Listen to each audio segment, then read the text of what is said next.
Welcome back, everybody, to Sao Paulo and the MSI 2017 play-ins, where I am joined by Lions Gaming top lane Giral, just victorious over Isurus. And, well, I have to ask you, besides the importance for the standings, this was also a regional clash, so how much added importance is that for you guys?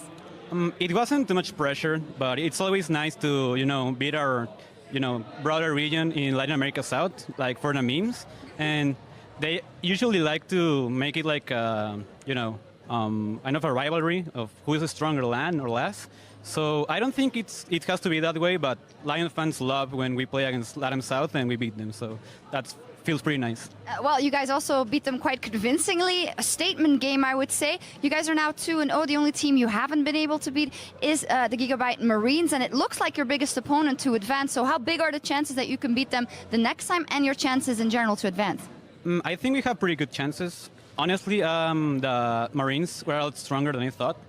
I think we made some pretty crucial mistakes, but overall, I would assume they will be weaker than that. So it's pretty good that they are showing good level. So I think we got good chances, but we definitely have to do our homework tomorrow, and we'll hopefully beat them on Monday. Yeah, a lot of people are depending on you guys, and also here in the crowd, the Lion chants are pretty loud and insane. What's it been like playing here in Brazil in front of these people? Well, yeah, it's a different server, Brazil and Latin America North, but at the end of the day, it's still like Latin America, the region. So they usually cheer for us. I think they like us for some reason, and I'm really happy about this. We can always hear them chanting for Lion, and it feels pretty nice. It feels like we're playing for the local, like playing home. Yeah, well, they are definitely excited to see you guys play. Thank you very much. Good luck on your next matches in a couple of days. And now back over to you guys at the desk. Thank you very much, Shocks. Giral there admitting himself that the team may have underestimated Gigabyte's Marines coming in here to the day, just as we had to some degree, and have been surprised by the performances that they've put up so far. That being said, they will be playing in our last game of the day here up against Virtus.pro, a team that is sitting at 1-1 currently. Thoughts going into this matchup so far? I mean, the fact that Gigabyte's Marine is sitting in that 2-0, if they can close out cleanly, they will be solidly in first place. We also have that option for a 2-1 three-way tie. Definitely looking forward to that more, not because I prefer Virtus.pro or anything, but it's a lot more interesting for the group heading into Monday. And just talking about Virtus.pro a little bit, they are still an enigma for me, because the first game, they picked this kind of weird comp with a Blitzcrank, get ahead early, and then kind of lose the game over time. On the other hand, the second game they play, they pick a pretty standard comp, fall behind early, and then claw their way back into it. But it was against Isurus, who seems to be the kind of bottom of the table at this group. So to me, I'm not exactly sure what to make of Virtus.pro quite yet. I will say the one major piece of identity that they've at least shown their hand in is trying to have vision and making picks. It was a Blitzcrank, so yes, that's going to happen, but then they get rid of the Blitzcrank, and they still play the same way. So when they are looking good, when they are getting teamfight victories, it's about finding the pick first, bursting somebody out before something happens. But I think there is truth to the fact that, Mark, if we're sitting here still confused a little bit in some areas about how it is that they want to win or how they best can play the game, that there is still some, work to be done, at least in terms of showing us that they deserve to be at the top of the table. Now, on the flip side for Gigabyte Marines, is there anything that they changed? Because of all the teams in this group so far, they are sitting in the best position, which would say, or rather dictate, that they probably should just keep doing what works. Yeah, I mean, a little bit was that game, that long game with not much happening going on between them and Lion. I think you would want to see what they did in the early game, where they tried to make aggressive moves, didn't work quite for them. They got picked off a couple times, but if they can actually turn those advantages, I would like to see them play that way again. I mean, that said, of course, we're looking at Levi Optimus still as kind of the two main carries for this team. I mean, when we look at kind of the jungle matchups as they've developed today, Ivern completely off the table throughout Group B's performances, whereas Graves, Lee Sin's, and Elise's much more important to this group. Specifically within this matchup against Virtus.pro, where do you think Levi should be going? I mean, I'm not 100% sure, because I think it comes down to the champions quite a bit. Krayox had a great game when he was on that Kha'Zix pick. Didn't look so hot in game one.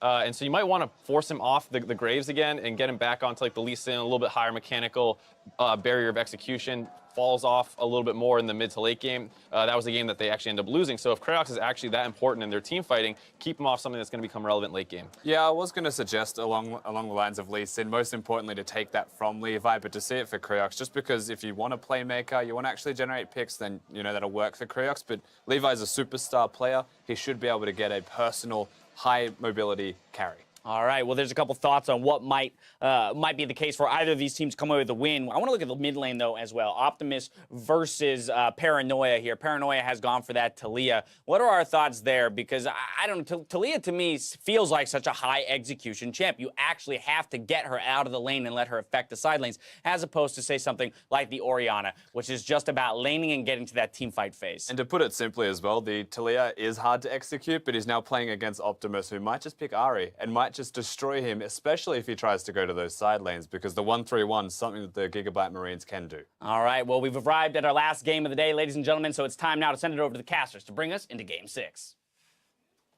Thank you very much, Dash. The last bit of action here on day 2 of the MSI play-ins is about to go live. The players are getting ready, and VP Virtus.pro has had some time now, a few games, to see what the competition has been bringing to the table, because Gigabyte Marines have been strong. Yes, they have. They brought out the Ahri earlier on in the day. We saw some great mid-jungle synergy. We've been seeing some cool stuff come down in the bottom lane. Like, earlier on in the day, they brought out the Ziggs. Like, it has been a fun team to watch. Yeah. I'm very excited to see them play up against it. But what I'm also really excited is the possibility that VP get a win, and we have 3 teams sitting at 2-1. That means the group becomes a little bit more contested, and we get to see some very important games coming up later on Monday. Absolutely. Have to see VP come out early, control the game, because making it to the late game, making it to a 45-minute kind of, as I call it, a down mid fight, isn't something that's been happening for them.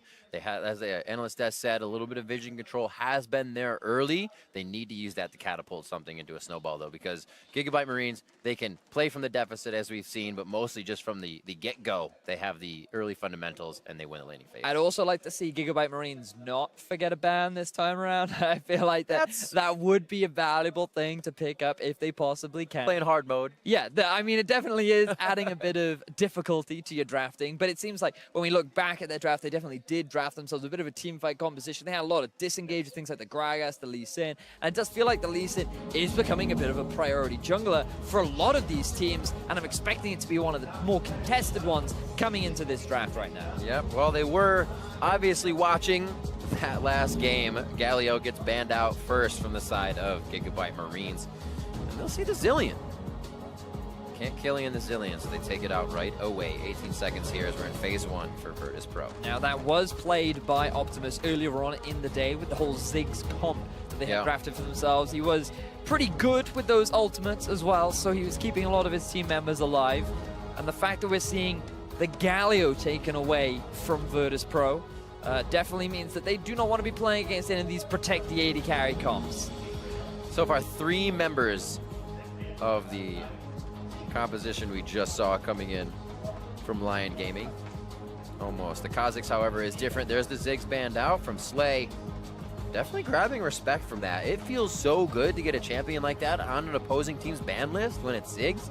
You free up your other 80 carries. Yeah, think about what is available right now. Ivan was something that the Marines banned earlier on that now is up and available. In their game versus Lion, they had Graves banned away, they had Kennen banned away. Like, there are a lot of champions that Lion felt the Gigabyte shouldn't have, but now they have access to them. Might have gotten 1 or 2 Iverns already. I only remember the call because they threw it in with a Jarvan. I feel like they should just pick up the Graves right now. I think it's a good chance true. for Levy. We saw it earlier on work out beautifully with the Graves and the Zillion combo that they had. Their very first game of the day. I think it's just a very well-rounded champion, and he's pretty safe as well. He's gone on the Lee Sin for aggression, and now even more aggression and damage on that Graves for early. Little hover on that Sona, the usual for Doxy. Shout out to his girlfriend. Yeah. Who's a Sona main. There you go. Isn't that nice? Got a nice interview with him earlier talking about the team with Efia. Shox is on site giving us the lowdown on how the players are feeling. It seems crazy. Obviously, they've all been saying the crowd is amazing, but it must be stressful here to travel and then to not find results, as other teams are climbing in the standings already, and you got to face people like Supermassive that are 3-0 coming out of A, and a possible 3-0 here from Gigabyte Marines. Well, that's the question, right? Like, who can let themselves win? I feel like I've seen a lot of positives from Virtus.pro, as well as a couple of negatives, especially when they play around Vision. But right now, Virtus.pro, they are getting a lot of comfort picks. Cryox likes to play on these early playmaking junglers, like the Lee Sin, like the Kazakhs, like the Elise. And the most played top laner for Doxy is this Nautilus. It's something that he's very comfortable on. It enables him to make a lot of great plays. And I feel like that after they got surprised in their last series, or in their last game rather, by having that early tower play happen and early tower taken, they've adapted and they've been able to learn a few more tricks that they can then better adapt to coming into this game. It won't be the easiest thing, but seeing a Kennen top now that you have a Lee Sin in the jungle makes it a little bit harder for him to kind of just beat on that tank that Nautilus will be. So I like the composition switch up there. Leaving the Kennen open, they may just focus Stark in the top side to get him down. His Gragas was kind of the catalyst to Gigabyte Marines win last game. Oh, locked in. I thought it was just going to be the friendly hover. Yeah. So this is actually something that I believe it was Archie has actually brought out. Let me have a quick check of my notes. Like, this is a jungler that is a support that is very much about being able to play aggressively down in the bottom lane. A lot of poke, a lot of harassment can come out from Sona, but we have not seen it in such a long time. Well, go ahead. One of the biggest risks that you have is that she's so squishy and so immobile. Like, sure, she is great for setting up a lot of these big plays. You've got the flash ulti, you've got all the poke and the sustain in lane. Right. But if she gets caught out of position, she has one of the lowest base health stats in the game. She is squishier than a piece of paper, my friend. I mean, we're looking at the Nami a lot. We're looking at the Zyra a lot, the Brand a lot. All of those bring poke. One of them brings sustain. And like you said, with the kind of the scare of picking it, now you have that poke sustain again in a different champion. We'll see how they play it. Archie always likes to diversify, as we know. So now for Virtus.pro. Like, the thing is as well, you don't actually know where that cannon's going to go, right? So this could be a cannon Sona bottom lane, which is a bit of an obnoxious bottom lane to have to deal with. And so Virtus.pro are under the assumption that that cannon is not on the AD carry position. They're banning away the Ashe, very likely to ban away the Varus as well, so some of the big power picks are taken off the board. And this means that Slay can either go towards the Caitlyn, or he can pick up the cannon himself, and then they can look to try and get themselves a bit more of a powerful counter pick in the top half of the map.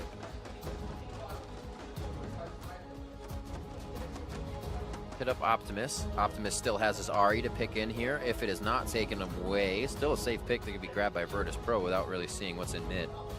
And it has been a big pickup for teams here in day 2. Final ban, 13 seconds. Gigabyte Marines knows this situation. They're going to use it. Let's not forget, Santas picked Blitzcrank earlier on in the day into a Karma. I thought you were going to tell me don't forget Santas. I was like, all right, I won't. But, like, there is no better pick than a Blitzcrank against like a Sona, because you can nuke her down so easily. Like, if you want an immobile, squishy champion to very easily catch out of position, the alternative is you go for a Thresh. A little bit more utility, a little bit more playmaking, which is a little bit safer in lane as well. There's those few lanes where you're like, just focus the support. Don't even worry about the AD carry. Just go for the support. Yeah, there's the Ahri. Gonna do that blind, as it actually is a very strong pick for Optimus. And that's how they were able to split a lane and really spread their last team thin. Now, it's Lion. Thinking about good picks into Ahri, you could go for Syndra. I've always considered a pretty decent matchup. The problem with Syndra is she can't really go into a side lane later on and match it. Other possibilities are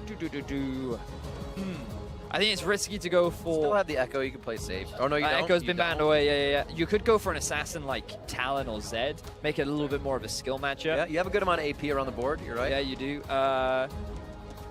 But instead, he's just going to pick it safe. Yeah, this was what we were talking about a little bit earlier. In terms of laning phase, Syndra's absolutely fine. Wave. Every time Ahri tries to jump in, she's instantly going to get nuked down by the ultimate.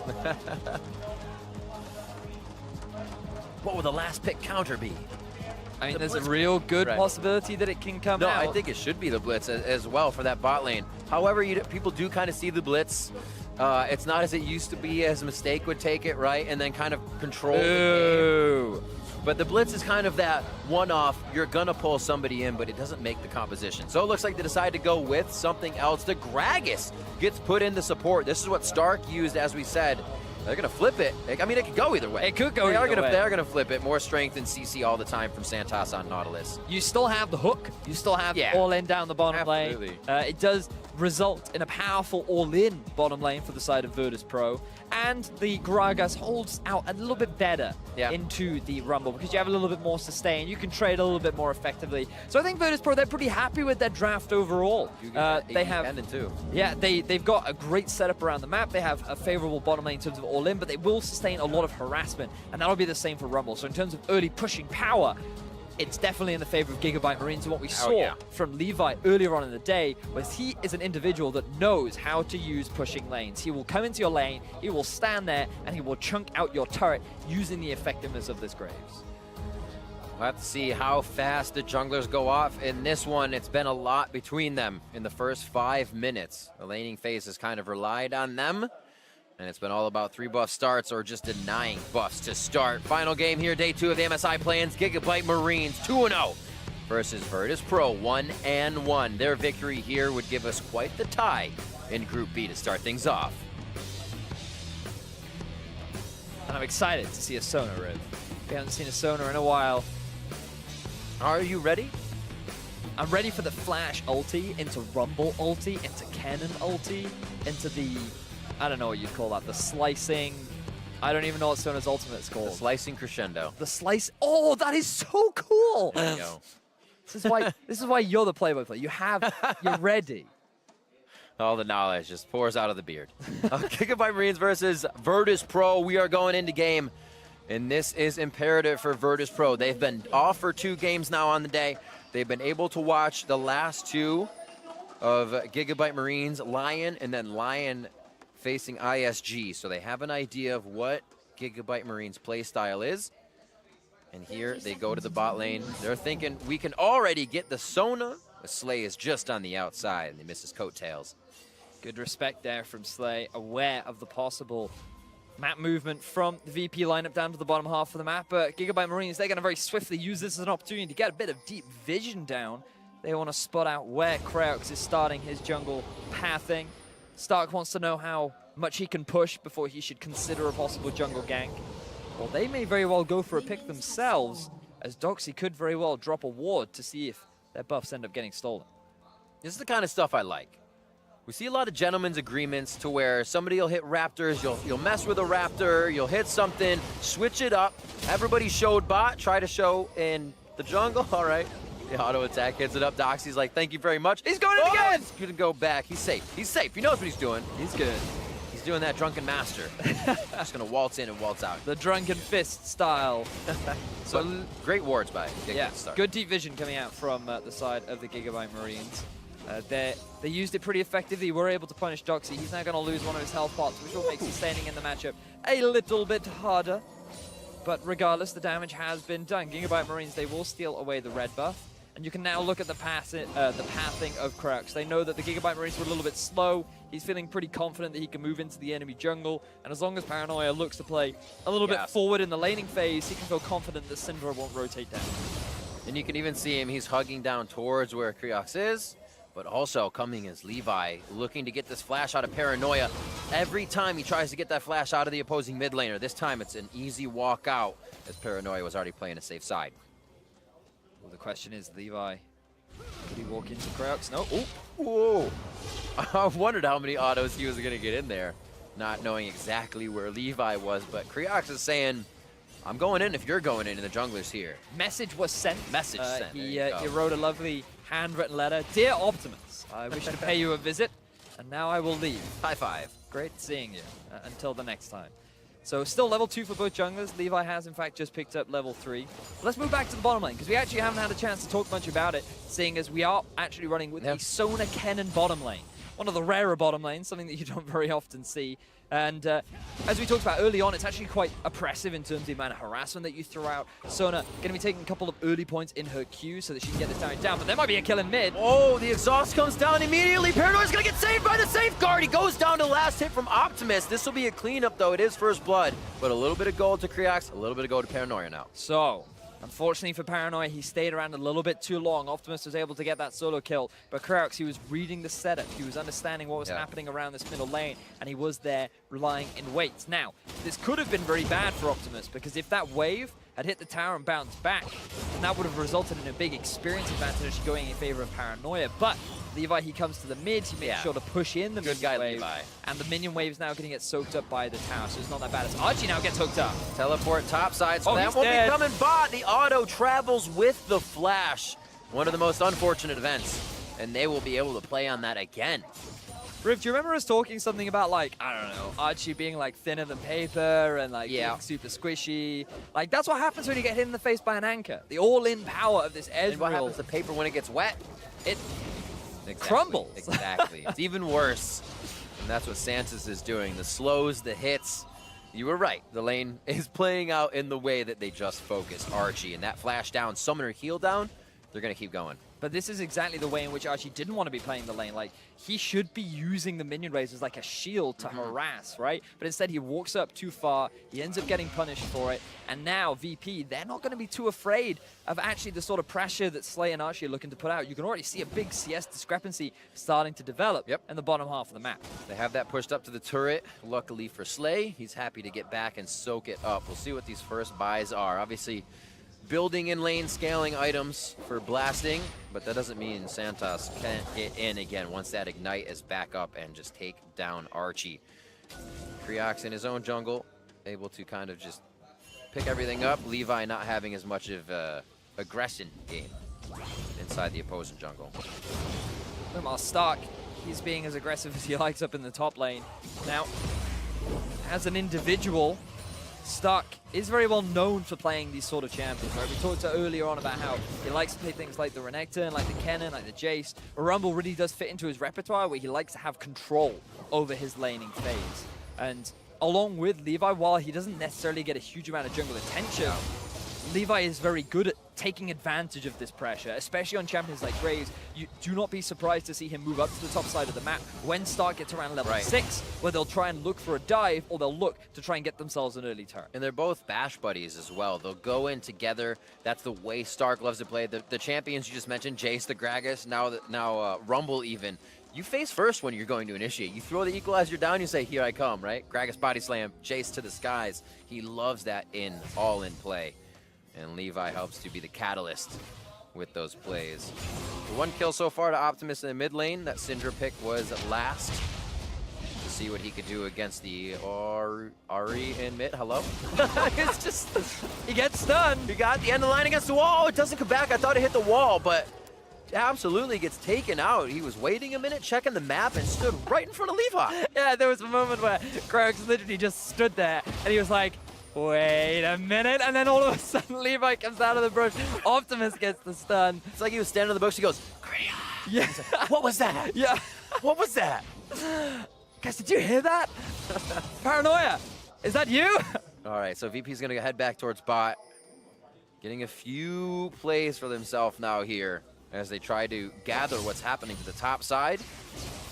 We'll see if they can add the damage back down to Archie and Slay in the bot. 5 and 4 are the levels, so it's going to be a 6 and 6 on the side of VP for a possible all-in first once they reach it. And now we'll really start to see a big level difference between the junglers as well. So while VP got themselves a bit of an advantage down in the bottom lane, that will be returned with the advantages that the Marines have in the top half of the map. Level 6 for Levi, level 7 now for Stark, with a pretty significant CS advantage over his lane counterpart. Look at all this vision investment as well. You can very clearly see that the Gigabyte Marines are saying, I think our next objective will be the top lane. Yep. Also the team that has no trouble going for the Rift Herald if they have time to. We're able to give that to Stark previously on his Gragas game. Just made him that much bigger. Levi now to suck up the resources in the jungle to make sure they can make some forward plays. Looks like if he even goes for Krugs, they'll be able to get to a lane just after this, and mid is pushed. Keeping my eyes on the possibility of a Drake right now as Levi. He's walking over all the vision. Yeah, he's hatching wards. They will be timing out just about now, so it does look like Gigabyte Marines. They know they have the push in mid with Optimus. They know that Levi is the stronger jungle right now, and they probably feel pretty confident to maybe even force a fight, especially with Stark being level 7, knowing how potent that Rumble ultimate is, that Dragon is a big target for them to try and get. Mid lane just on the reset, calls both mids back. That was a push by Optimus, but Paranoia was able to clean it up. So things fizzle out here as they say, I want CS. We can fight, but I want my CS. We know how mid laners are. Stark actually taking a bit of a bad trade up in the top lane, very nearly having to force his flash, but Doxy asserting his dominance over his opponent. Now, bear in mind there is a ward, but I don't know if it'll be too late.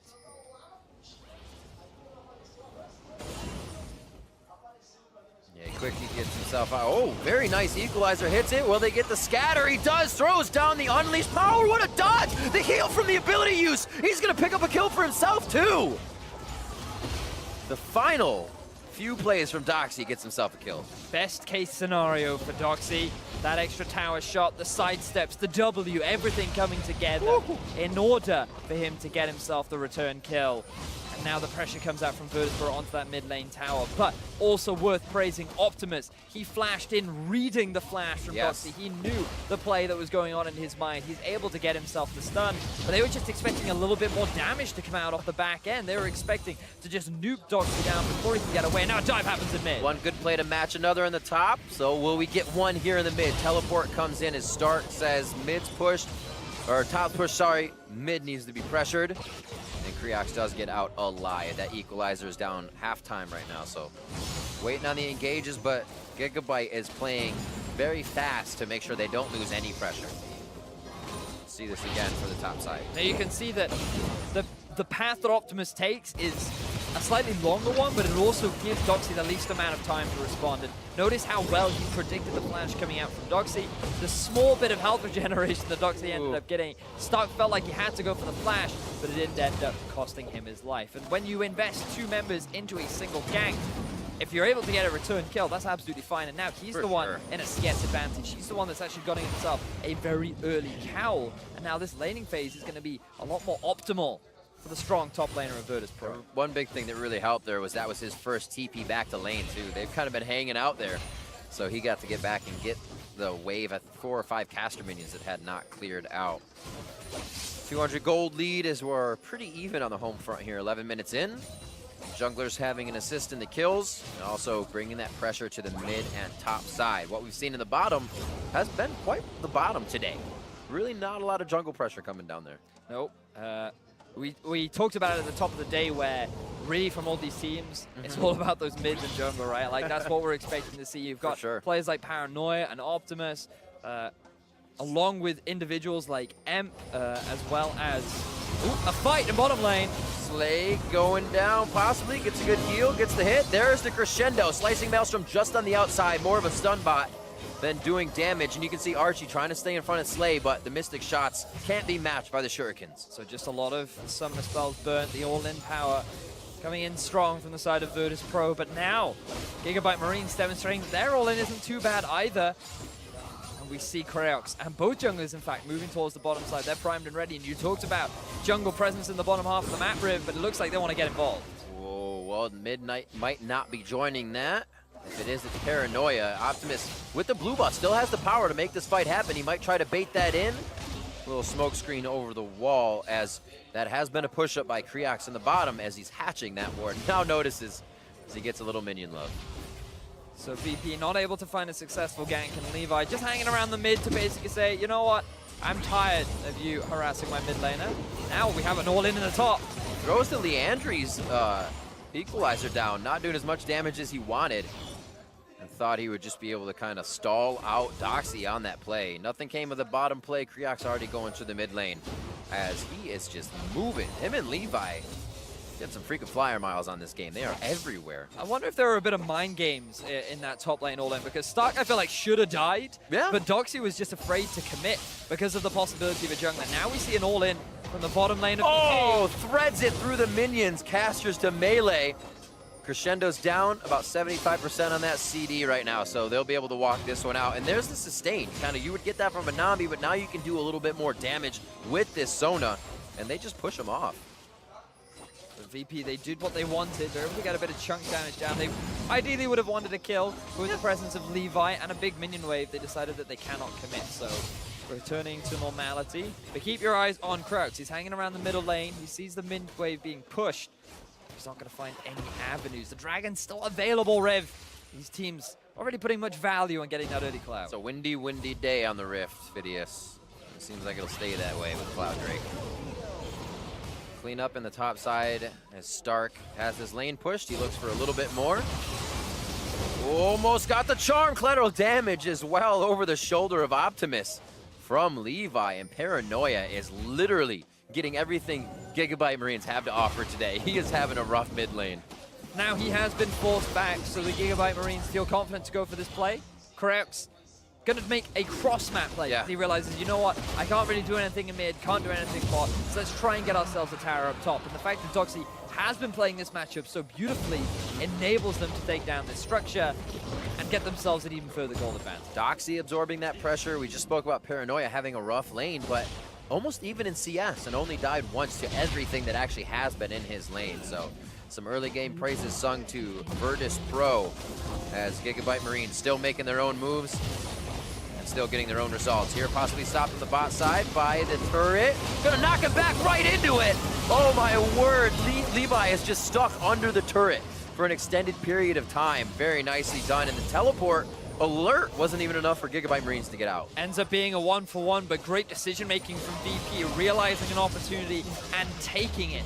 Unfortunately for them, though, they still lost their support. They still ended up losing their tower, and now Creux, he's trying to push in mid lane, but Optimus is already on the move.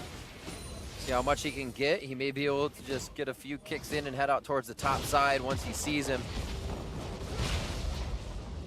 And I think that will be all she wrote for that.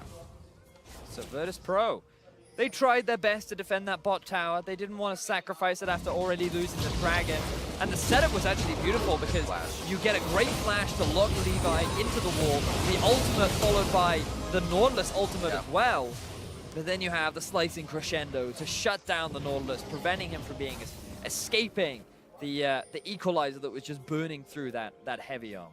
The end of that fight shows not a bit of life. Both teams are very much in this, but life to the fights for Gigabyte Marines. That crescendo paused everything for them to turn it around, and that's a scenario they'll likely have a lot. It's almost like playing a Cassiopeia disengage at this point. Exactly. You get hit, you blast right back. And it's this powerful disengage tool along with an engage tool, right, where the moment the enemy team try to force something onto you, right, you just turn it around on them instantly, and it's always something you have to be very aware of, and clearly Archie has an element of proficiency on it.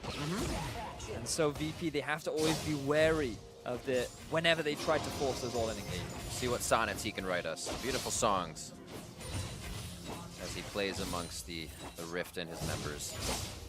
Just still very even on gold right now. That Cloud Drake was picked up. Felt the breeze.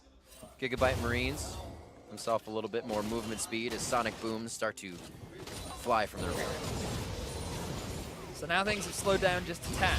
We're approaching the 17-minute mark. The game is incredibly even. And for Gigabyte Marines, they're actually steadily getting to a point that they want. They have pretty potent team fighting. They have good skirmishing power.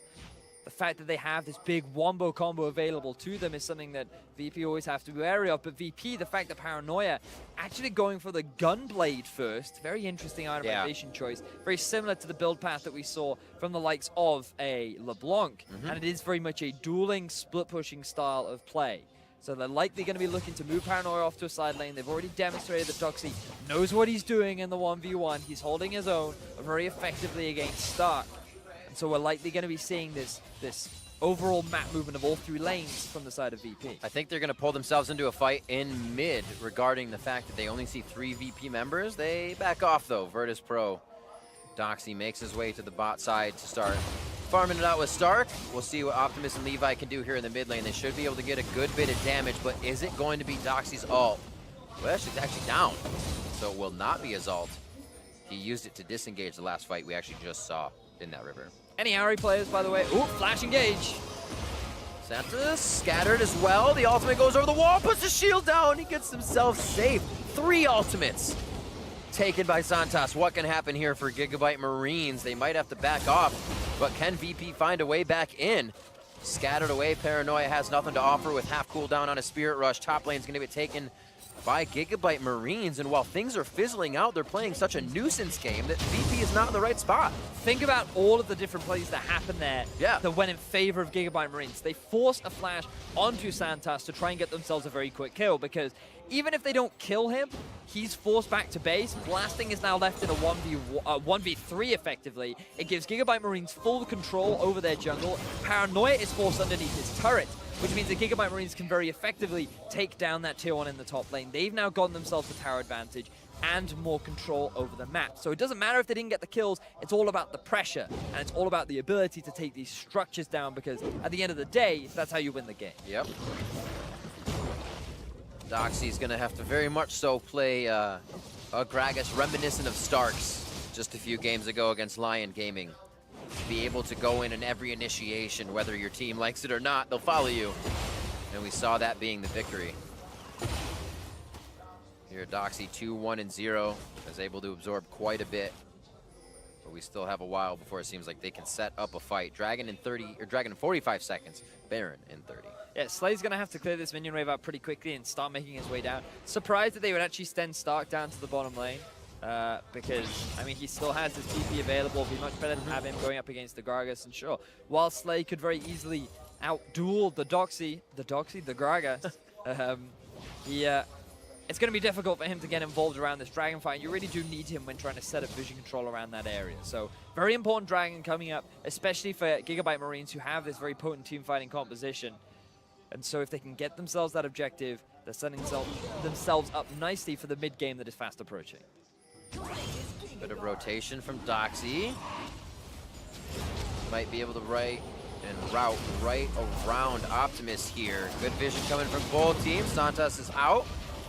Able to get a shield on to deny most of that front end burst. You can see the vision wars going down. VP with a lot of control wards. The few last control wards being set by Gigabyte.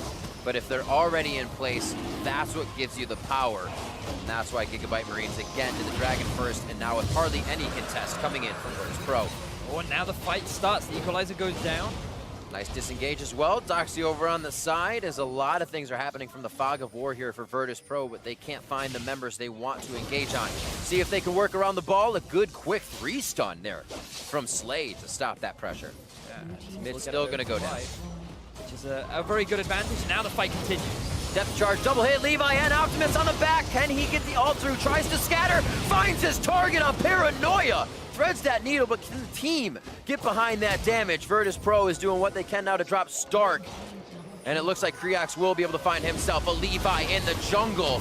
Even though they might have found their targets, Virtus.pro just had too much power to start, and they're able to end it on their own terms. Even though they end up losing the dragon, they're able to get everything that they want. 4 kills go in the favor of Virtus.pro. They're likely going to be able to get this tier 1 down in the bottom lane as well, but keep your eyes on Slay. He set up the top wave earlier on. There is a big minion wave that's either going to get soaked up by the turret or going to get a chunk damage down. He's also sitting in the mid, and Blasting is very slow to respond. So that's going to be a lot of chip damage down going into that tier 1 as well. So Gigabyte Marines, they should still be able to get something back after what was a great engage from Virtus.pro. Locking down Archie. Notice he lands a great stun onto Paranoia, and then a follow-up stun from Optimus. So it looks initially pretty good, but then it's 4 members versus 3. There's no way the Gigabyte Marines can really turn this fight around, especially with Slay being completely out of the fight. He already used his flash earlier on in the mid lane. He was forced to take the long way round. But now they're saying, you know what, we lost a fight, but we're feeling confident. Let's go for the Baron. But here comes Creox. He's going to be just on the outside. It feels like he knows what's going to happen. Uses the Scryer's Bloom, gets a ward in. Teleport's going to be coming in as well. What are they going to be in there for? 1,200 on it. It's going to be smited away by Levi, and the fight ensues. Creox on the back is low. Levi looks for Paranoia as he is looking at the back line, but there's no engage. Doxy falls. Here comes Blasting in from the side. Will the Mystic shots fire true? He gets blasted out. Scattered by the weak, and a double kill for Archie on the Sona. The sustain is keeping everybody on their feet, and now they're on to Blasting. The only thing VP can do to scratch their heads is he heads for the base in a Baron for Gigabyte Marines. Such a swift decision from Gigabyte as they immediately go towards that objective. They know that they have full control around that objective, and they take it down so quickly. With the cannon, with the Grave, they feel confident enough that they can get this smite. It's a gamble going for the 50-50, but they're able to get it. In this narrow choke point is where you see the power of this team fighting composition. They are all grouped up. EV are all split apart. They walk away with the objective. They walk away with the kills. And they also walk away with Optimus losing his life.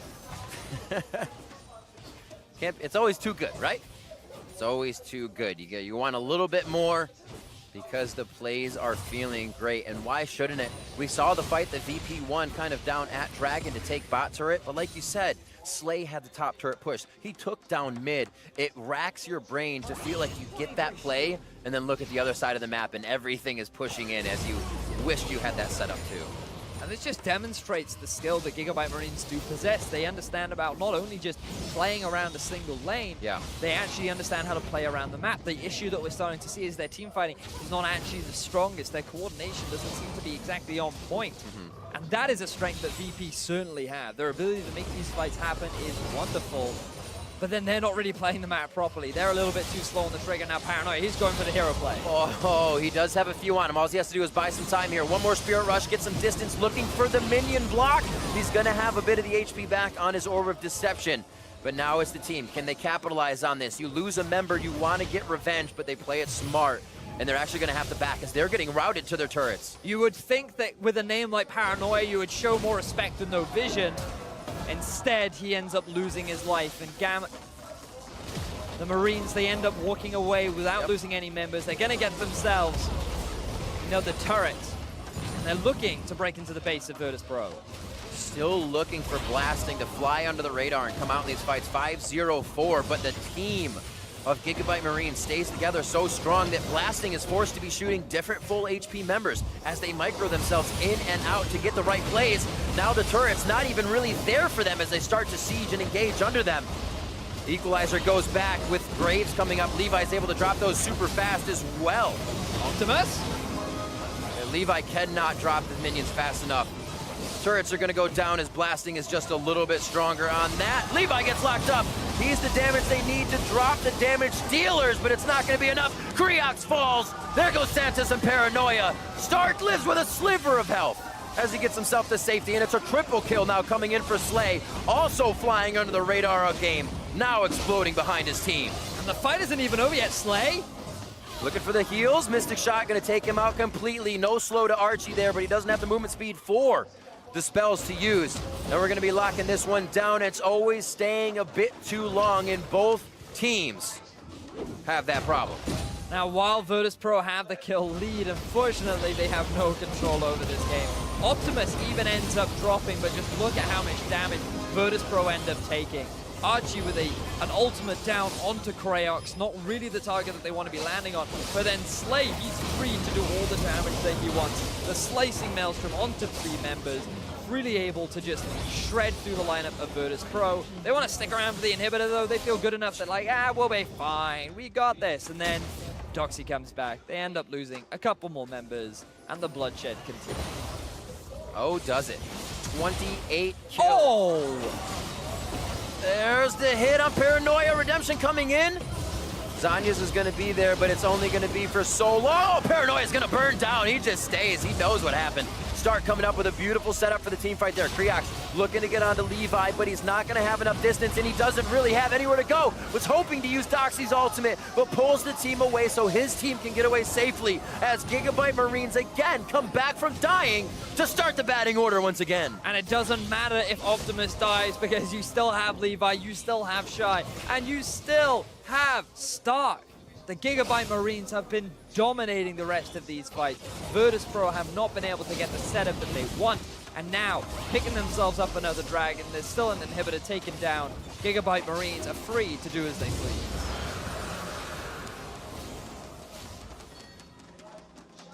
Whew. Almost at 30 minutes on this one. We have maxed 31 kills so far. 52,000 to 49. We'll see this one more time. Such the a good flash into the scatter. There's not much you can do about that. Really love the play from Optimus. He still has been a standout performer for the Gigabyte Marines. And again, even though he loses his life, just think of the resources that were invested into trying to get that kill. Yeah. That just set up nicely for Gigabyte Marines to get themselves a turnaround fight. Kraox, he's on the back line, but he can't do anything. He's level 15 Levi, and they are in full control right now. They're starting to spread out across the map. They know that they can start playing on all 3 lanes. Group up as a 4-man unit top, keep Stark in the mid, and just slowly whittle your way into the rest of the base of Virtus.pro. Ooh. Void staffs now for Stark and Optimus. Basically rushing through, blasting now. He's actually gone with the Ninja Tabis to stay alive from Levi. And Slay, what they're doing in the fights is actually giving a lot of people the idea for Ninja Tabis this game on the side of VP. You know, blasting, a bit of the hidden hero for Virtus.pro. 7-0-6 this game. Unsure how. He's just been a consistent performer, never really getting caught out, except for Stark, who might be caught out right now. Yeah, but they're gonna fight on top of the equalizer. Optimus comes in huge with another play from himself. And now they're gonna be going. It only takes 2 members to turn an entire VP fight. That does not spell good things. Spells great things for Gigabyte Marines as they head into the base. The second inhibitor now in their eyes to take down. They have a 2nd-tier turret in the top. I don't even know if they'll go back for it. Gigabyte Marines, they have 5 members strong, they have 2 inhibitors down, and they are looking to go 3-0 in the group. Supermassive made their mark on Group A with a 3-0. Can Gigabyte Marines do it? The final touch is being put. The nail in the coffin 30 minutes in onto Virtus.pro. And it looks like the final Nexus turret isn't even the focus. They know how ahead they are. They are confident in their play, and they are looking to make a beautiful 3-0 on Group B.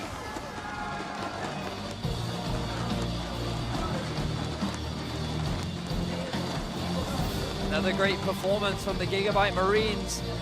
Somewhat defying expectations when coming into this group.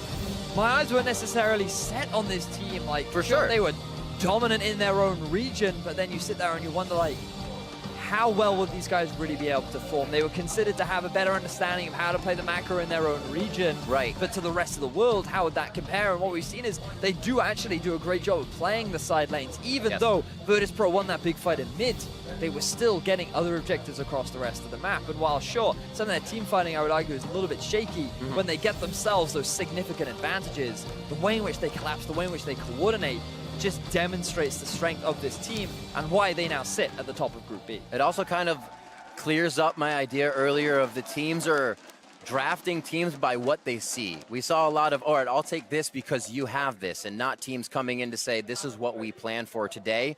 That was Gigabyte Marines doing that, saying, whatever you're going to have, we're going to take a Sona comp this game. And I think that you need to throw more teams off with that, because you're looking at the same teams in your group all day long. You're going to be able to figure each other out. Got to spice it up. Yeah, I mean, like, in defense, the Sona bottom lane probably wasn't as effective as they would have liked. Exactly. But there were a lot of really cool ultimates. There were a lot of really cool game-changing fights thanks to the setup that they had. And really, the Gigabyte Marines as a whole, it's nice to see more standout individuals, because we talk a lot about Levi and Optimus and how they're playing really well. But Slay, he had a fantastic game. Yes, we also saw a lot of fantastic ultimates up from Stark in the top lane. And I feel like you're now starting to see not just the individual strength, but the team strength that the Gigabyte Marines bring to Group B. Well, 3-0 coming out. It's got to feel pretty good for them. Right now, we're going to send it over to our analyst to break down that game and close out the day.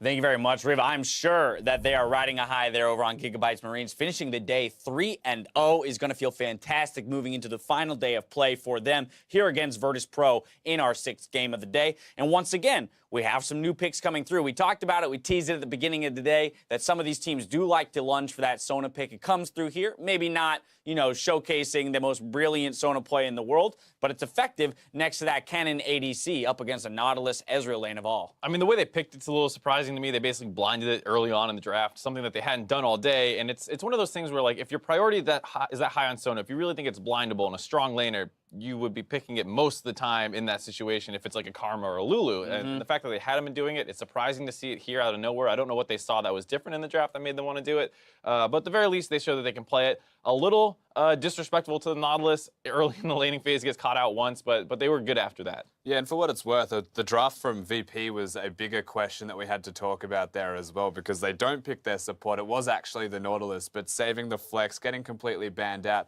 could have been a cute strategy from them, but it's not like they put themselves in the straight winning position with the way that they drafted. They could have cleaned it up a little bit. And yeah, the other thing I want to say is just the mid bans that came in was really weird. They banned out the Echo. I thought they were setting themselves up for a Syndra, and then they take the Ari, handing over the Syndra over to the side of Gigabyte. So that was very surprising to me. Also very peculiar because, well, I mean, of course, the Ashe ban came through not knowing necessarily that cannon was going to be flexed down to the ADC position. So we kind of see there with the one mid, one ADC ban that maybe they themselves weren't entirely sure of what to be doing in that second ban phase. But if we push ourselves into the game, you mentioned maybe some disrespect or overconfidence out of Gigabyte's Marine in that bot lane. Actually netted some early kills over to Virtus.pro and made the early portions of this game quite even.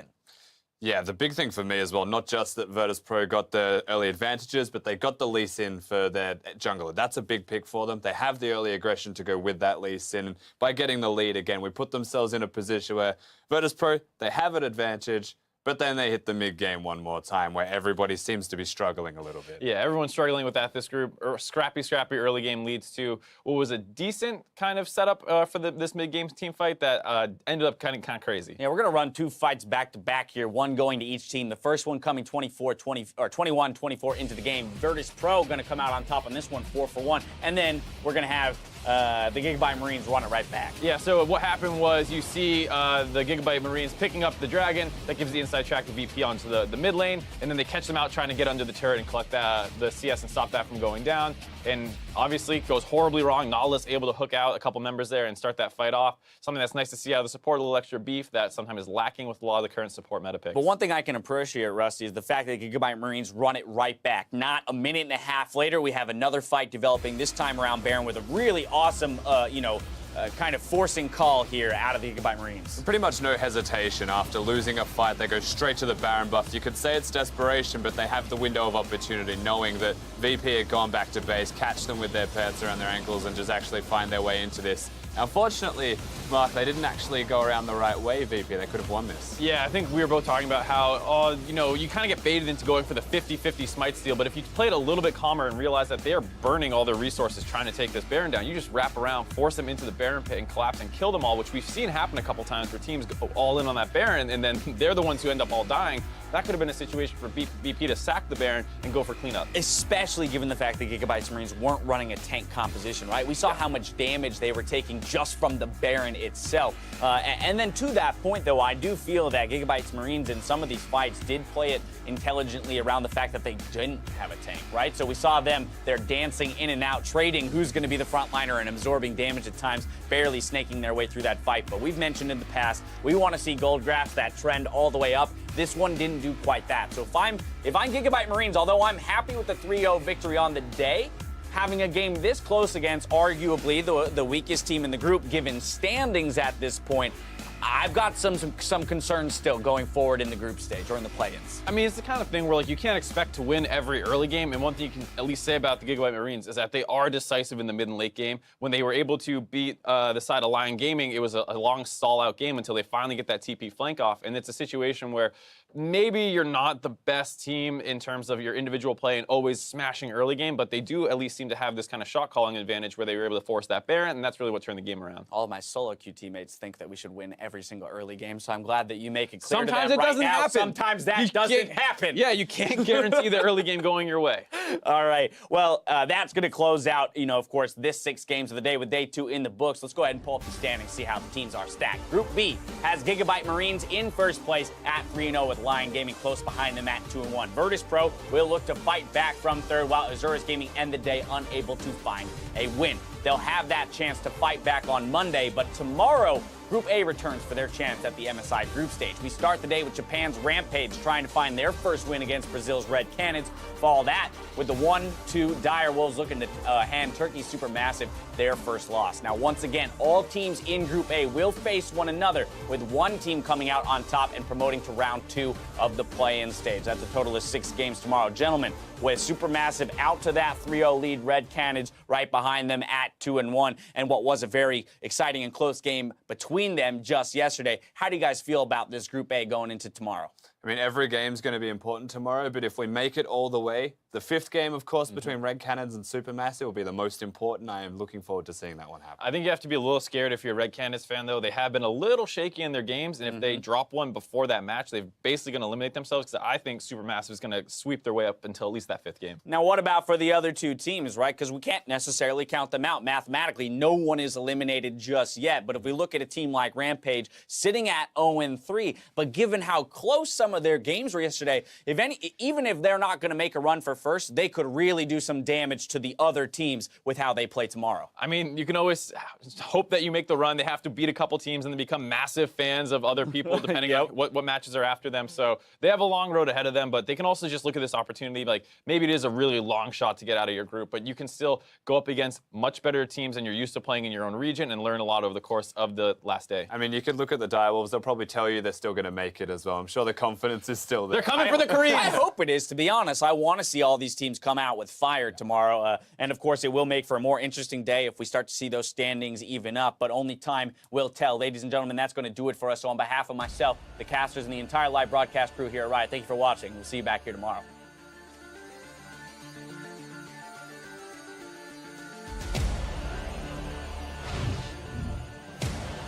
We're in to game number 1 of day 2 here at MSI 2017. Virtus.pro and Lion Gaming. Straight up top is a mini Nagger, but all of a sudden the duel arrive, and that's first blood for the Blitz. Lion Gaming, they run in, sneaking into the base, and at 45 minutes, they put away the game. All of a sudden the action goes back up. He's got a 3-man stun for you, said, and there goes the boom. Redemption was there. Pride trying to push back Stark on an all. Levi is able to take down Newbie in the back half of it, and QQmore goes in. He has to go golden because he was exhausted down. M's going to get taken out for a double by Stark. That's going to be the game. Gigabyte Marines flexing their muscles. And Santos gets himself number 3. Creox slipping away. Paranoia taking out Kindless. Doxy on the front line. Virtus.pro are plowing through Isurus right now. This is too little. This is too late. This is victory for Virtus.pro. Oh, they go in. Stark should be able to die immediately. Levi knows he has to leave. There's no chance. There's Slave flashes into the pit to try to get the kills. Here's one on Girol. That's going to be the team coming up with 4. The full team of Gigabyte Marine. Shockwave miss. How will it end up? Say it goes right in the middle and he goes down. White Lotus drops immediately. 64 seconds on the clock for these death timers. And Gigabyte Marines come up with a victory. Oh, he says, Seiya, jump in, because I will too. Girol comes in on the play. Everybody is behind the engage on this one for Lion. And now they're on to Kindless. 3 go down. Lion bounce back. He's the damage they need to drop the damage dealers, but it's not going to be enough. Creox falls. There goes Santos and Paranoia. They are confident in their play, and they are looking to make a beautiful 3-0 on Group B.